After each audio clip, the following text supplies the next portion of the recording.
આજે તો મોઢું ધોયા વિનાનો કરી નાખ્યો વ્લોગ ચાલુ. પછી તો મૈલીબેન રોટલી બનાવતા હતા ને આપણે તો મસ્ત મજાનું શાક મૂકી દીધું. શાક મૂકીને બહાર એટલો ઠંડો પવન મસ્ત આવતો હતો ને પછી આપણે ઘડીક બેઠી ગયા.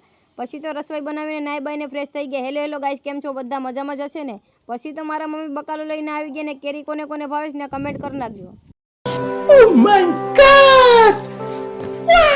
પછી તો આપણી ટાર્ઝન લઈને નીકળી ગયા ઉના તરફ. ઉના શું કામને જાવ છું ને વ્લોગમાં કન્ટિન્યુ બનાવી રહેજો. પછી તો બેન આપણે દેલવાડા લેવા આવી ગઈ ને બેનની ગાડીમાં બેઠી ગયા. બેઠી તો ગઈ પણ પાછળથી તાટિયાને બધું ધ્રુજવા લાગ્યું કેમ કે આ ઠોકી તો નહીં દઈ ને. ફાઇનલી પહોંચી ગયા હોન્ડા શોરૂમ ને બેનને પણ વ્લોગમાં લઈ લીધા. આપણે તો 2 થી 3 કલાક બેઠા પણ સર હજી આવ્યા નથી કેમ કે આજે રવિવાર છે ને સરને થોડુંક ઉઠવામાં લેટ થઈ ગયું હશે. સમજ રહ્યો? સમજ રહ્યો આપ? સમજ રહ્યો? બેઠી બેઠીને થેક્યા પછી તો ચા ઠપ કરી લીધી અને સાની પાછળ સોડા પણ ઠપ કરી લીધી. મફતનું પીએ જ લેવાય મારા કલેજા.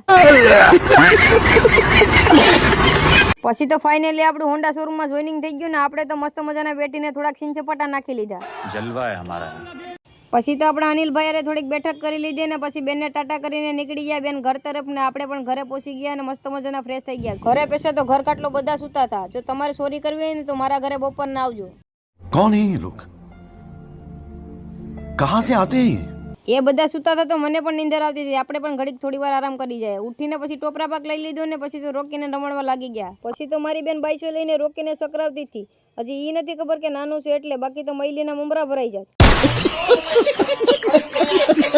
પછી તો મમ્મી જોડે થોડીક મસ્તી કરી લીધી અને મિત્રો આજનો મિની વ્લોગ ગમ્યો હોય તો મળીએ એક નવા મિની વ્લોગ સાથે. ત્યાં સુધી બધા ફોલો કરતા જજો. Bye bye.